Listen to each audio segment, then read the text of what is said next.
Right, there we go. Does everyone see a Spitfire? Working? Alright, sweet. We can unpause now.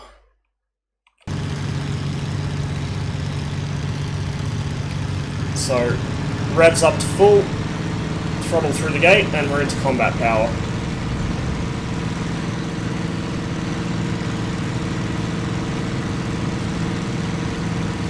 Try and come up from underneath these guys, and off their beam a bit.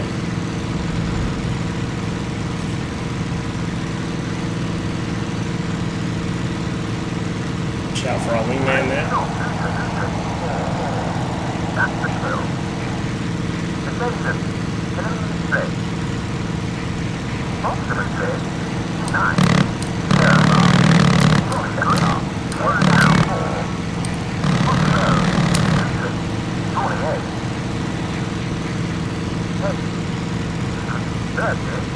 What's my favorite color? Red.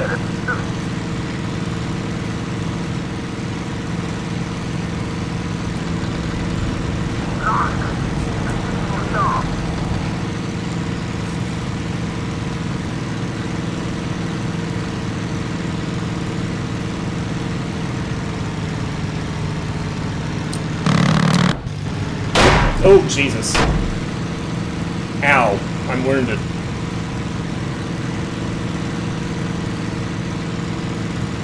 See, you jinx me nuts. You ask me what my favourite colour is, I tell you, and then I turn that colour. The track IR profile for this game is kind of weird. I'd forgotten I'd set it to zoom in with moving closer to the screen. I actually didn't think I had that enabled, but apparently I do.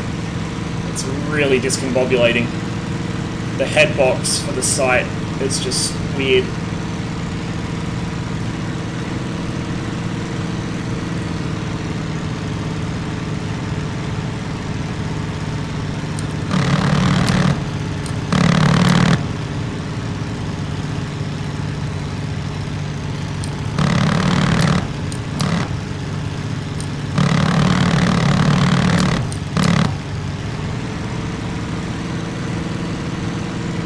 He's ditching his bombs, he wants to go home, but we'll give him another squirt. Stopped an engine.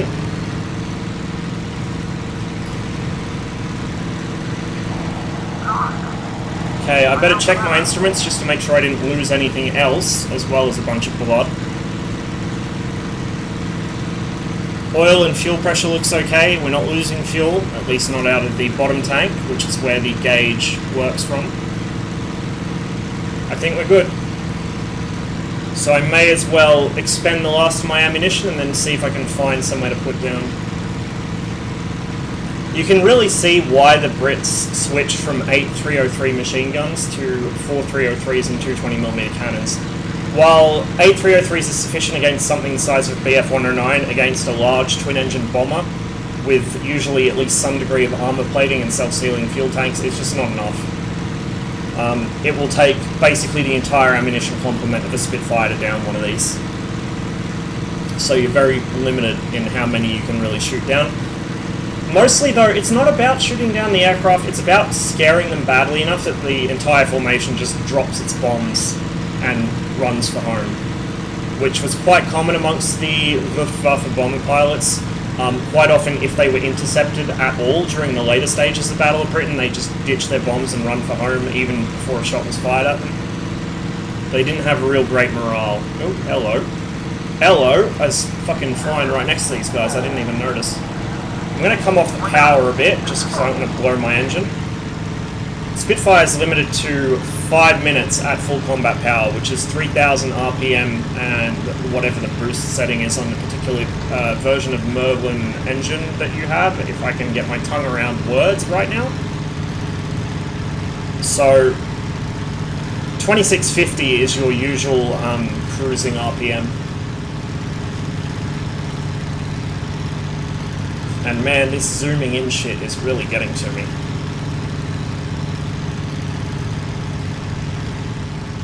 Unfortunately, because I'm fucking bleeding everywhere, I got this lovely red overlay and I cannot see shit against the water. I just lost the guys that I was turning back in on. I think they're going to be off my nose. That's a spit there. Looks like he's diving on another Dornier. One of the nice things this game has that DCS really needs is glinting off of aircraft. So if you happen to see an aircraft that catches the sun, even if you can't see the dot of the aircraft, you'll see a flash.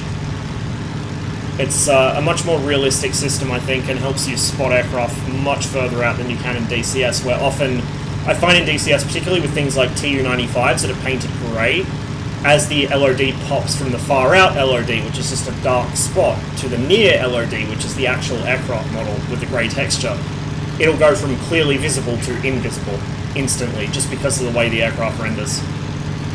Can't quite ID this guy yet. I think it's a DO-17. I don't think it's a spit. He wouldn't be that low. So I'm gonna roll up on him. Got another aircraft over there, that probably is a spit. This is definitely a DO-17, so I'm going to roll in behind him.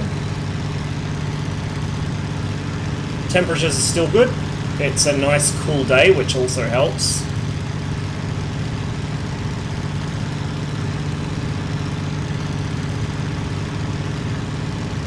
Got to really fly this thing with trim, constantly trimming to make up for power. This guy's tail gunner is still awake. We'll give him a burst as we close up, and then slot in behind him. Ooh, what's he doing there? Bit of a porpoise maneuver.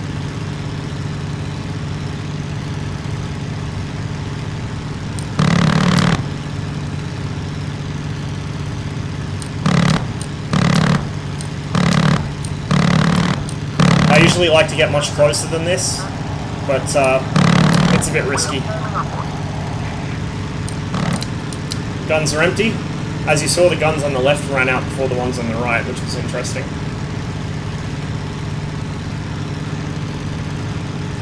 Do you play the ATAG server back when it was populated? No, I only recently actually started playing Cliffs of Dover because back in its prime, I didn't have a working joystick. Unfortunately, I really wanted to get into it. I was so hyped about this game, and you know, there was a big disappointment when it came out because it was buggy and unfinished and so on. But once it got picked up by Team Fusion, I was really hyped to play it again. But by the time I got a working stick and got established into a sort of setup where I could play Sims again, it was kind of past its prime. I used to watch a lot of Phil Styles videos, which I believe he played on the ATAG server, and Bismarck as well, who is now the Military Aviation History channel. Okay, we're running her a bit hot.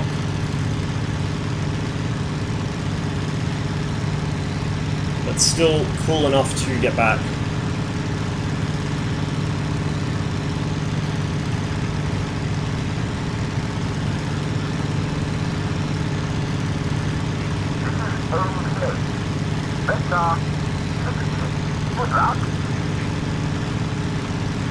Am I heading to France, or did I tumble my gyro? That is the eternal question.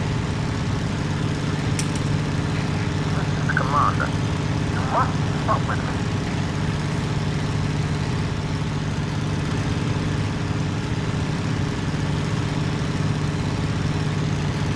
I mean, this looks like the English coast to me, but you never know.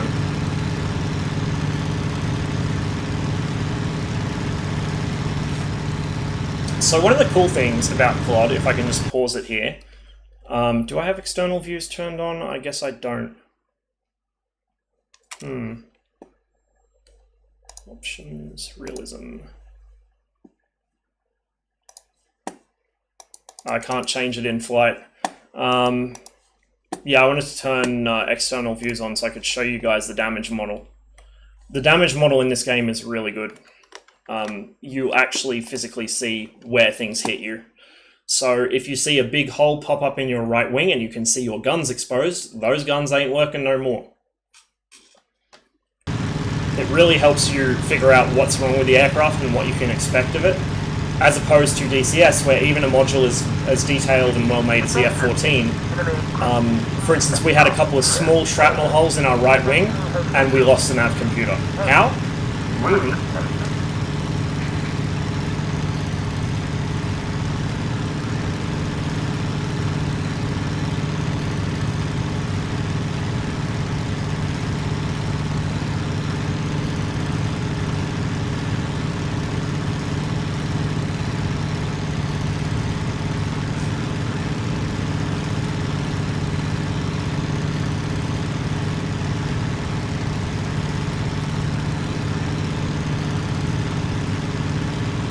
Yeah, I've had the cowling shot off as well. It's pretty intense. Now, like I said, I'm not entirely sure what's going on here. According to the direction indicator, I'm heading south. I think my view, or my vision's actually getting worse, so I'm probably going to bleed out soon. According to that, we're going southwest. But this looks like England to me, so I don't know. There are chalk cliffs in northern France, I think, but... Oh, no, this is England. This is England. There's a radar station. Actually, it's probably the Isle of Wight. That looks like Ventnor radar station right there.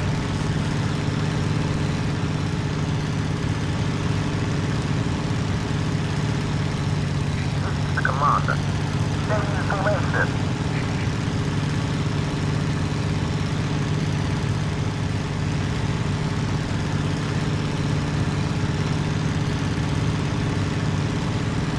There's an airfield right there. Yep, that's Ventnor. See the mainland off in the distance there. Pull up. You're too low.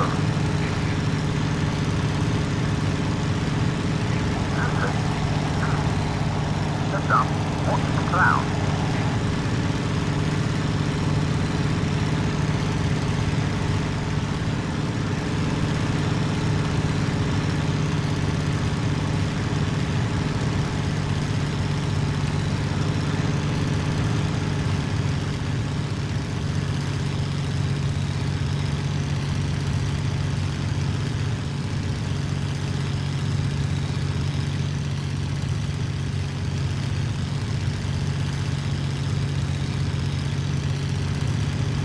Got a little more power in through this turn, just so I don't clip these trees under me.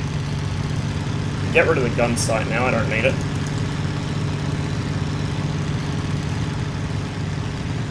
Try and get eyes back on that runway, so I can make an approach. Now, the wingmen in this are kind of idiots. They'll fly into the ground when you land, and I don't think there's a way to order them to RTB. So you will see my wingmen commit Sudoku. Okay, I think I'm pretty much on for the runway. So I can drop the gear at 160 miles an hour and flaps at 140, but usually I won't drop the flaps until quite late in the approach. That's a wingman. It's going to get a bit noisy. Okay, I've come a bit too far. So, gear out. Start trimming it back. Come off the power. I can't see the indicator lights for the gear because I'm bleeding. Oop, trees. And then flaps.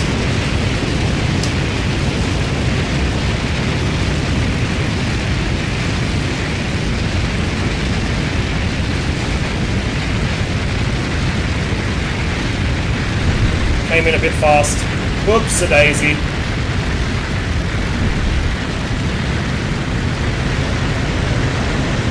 But we're down.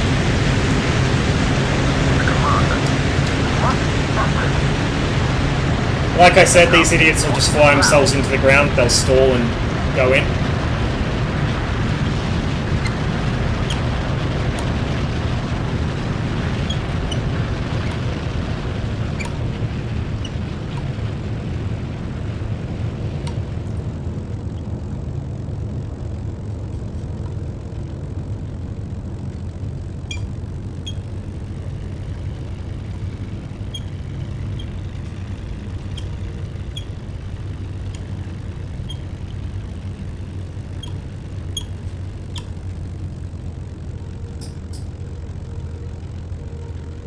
Looks like someone actually fucking coat hangered themselves on one of the radar transmitters there.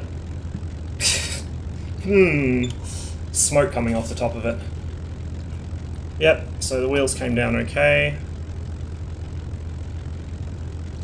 The fucking ground handling on these aircraft is really weird. They don't ever quite want to sit still. There we go. Cut power right back. Magneto's off. Fuel off. Done. Cool. And there is a way to open the side door, I think, but I can't remember how you do it. I think it's a keybind. It's not Shift C, because that's the canopy. Oh, sorry. Yeah, no, it's not Control C. Is it Alt C? I did bind it to something. Let me just see if I can find it. Controls, aircraft.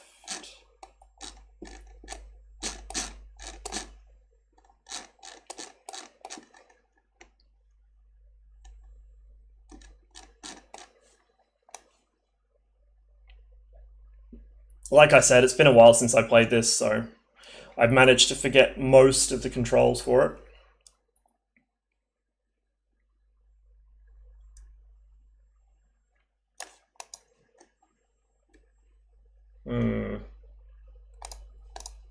General, maybe.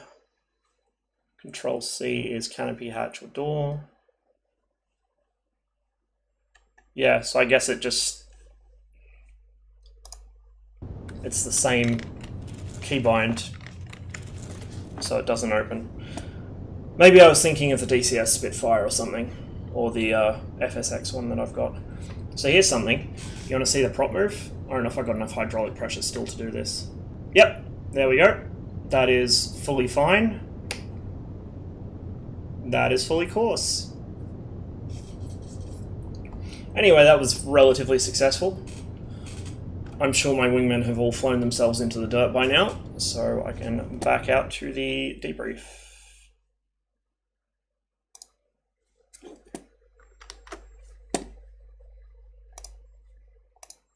There we go, player status wounded.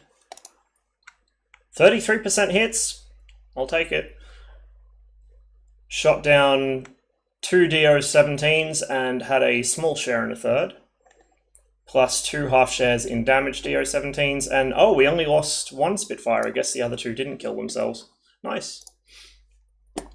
So I might switch it up. I'll go to the Hurricane. The Hurricane and Spitfire fly quite similarly. Not the same, but relatively close.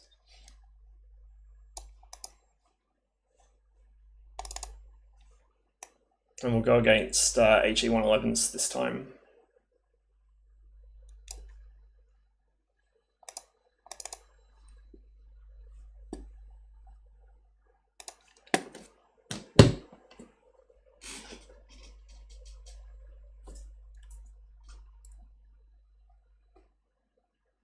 So the annoying thing about this is it does spawn you in these quick starts with neutral trim, so the aircraft immediately tries to climb to the moon. Also with the gun sight off, where is the switch in here? There it is. Slightly different pit, but similar. And you've got to fiddle with the controls to get it to register. So as you can see in the Hurricane, you have considerably worse visibility because of the heavy cockpit framing. There's those bombers behind us. I didn't even see them. But we can use the flak to guide us now. And this, man, this fucking zoom in shit is really getting to me, goddamn.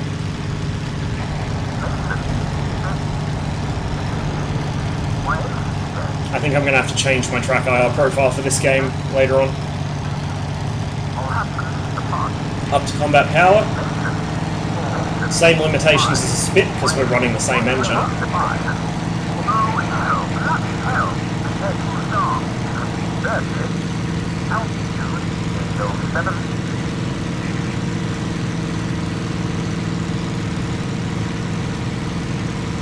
Got a bit of a straggler out here. I think I'll go for him. Looks like he's actually trying to turn for home already, which is not a good move.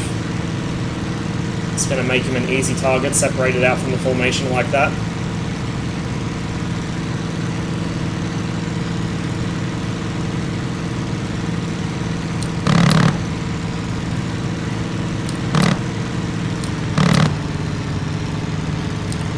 Whoop, got a bit close.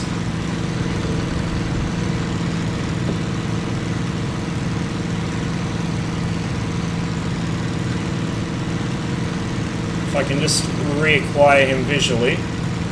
There he is.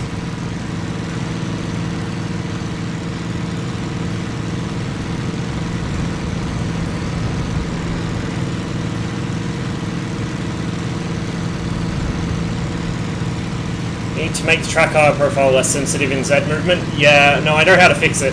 The thing is, I'm using the same track IR profile for every game. It's just that the way this is set up is slightly different. So I need to, I think, make a separate profile for Cliffs of Dover.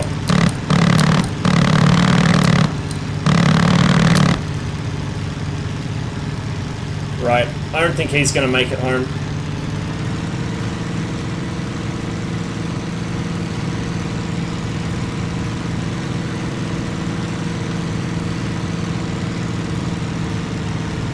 Get it back to about 2650 RPM.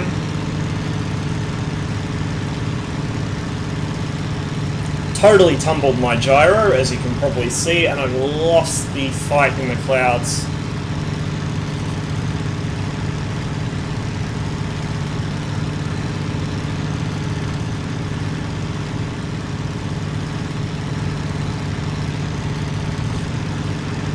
Video is frozen? Is it? Oh shit, yeah it is. Ah! It was working for a while, and now it's not. Okay. Well, sorry about that, guys. It is one of the occupational hazards of trying to stream Cliffs of Dover. It's a much better game than it was at release, because Team Fusion did some really good work on it, but just not quite able to get some of its more bizarre issues dealt with. Like, the way it opens so many different windows, the menus run in a different game window to the actual game. It's like something straight out of the fucking 90s. It's just bizarre. So if that's not going to work, I think I'll knock that on the head, unfortunately. We'll call that a kill on that 111, because I don't think he was going to make it back to Germany, back to France rather, at that rate. So I think I'll call it for Cliffs of Dover. And that might be it for the stream tonight, I think. But thanks for watching, guys. Hopefully you enjoyed that. Hopefully next time I stream, I'll be able to get some Wolfpack in. It really depends what the player numbers are like, because I'm in just such a bad time zone. And a lot of people that do play Wolfpack are in Europe, and particularly the US. So by the time I start streaming, usually most of them are in bed or are just waking up. So I'll see if I can get that going. If I can't get Wolfpack going, I will probably just do more DCS. I'll try and mix it up a bit. It won't just be F14. So I'll do some F14, maybe some MiG-21. And later on, so probably, I think Saturday or Sunday, my time. So Friday and Saturday for you guys in the US and Europe. I'll probably be trying to get back into World of Tanks. I'm going to be seeing if I can jump on at the same time that Sophie Line is on, and we'll be playing together for the second time in about 5 years. Yeah, so I will be streaming some Internet Tanks, and that will probably be where you'll see me start tilting, because that game used to make me rage out like you would not believe. That's actually why I have a Twitch account. I used to play with Hardest, who was another guy from Something Awful. He streamed, and he was one of the, not a real big streamer back in the day, but one of the bigger World of Tanks streamers. And I used to play with him all the time, so I made a Twitch account so I could shitpost in his chat. So that's why I'm here. That's my Twitch origin story. It's not a particularly exciting one, but there it is. So I will see if there's anyone else I can pass you guys along to and share the love around a bit, because the Twitch community has, surprisingly enough, been really good to me. And I like to pay that forwards wherever I can.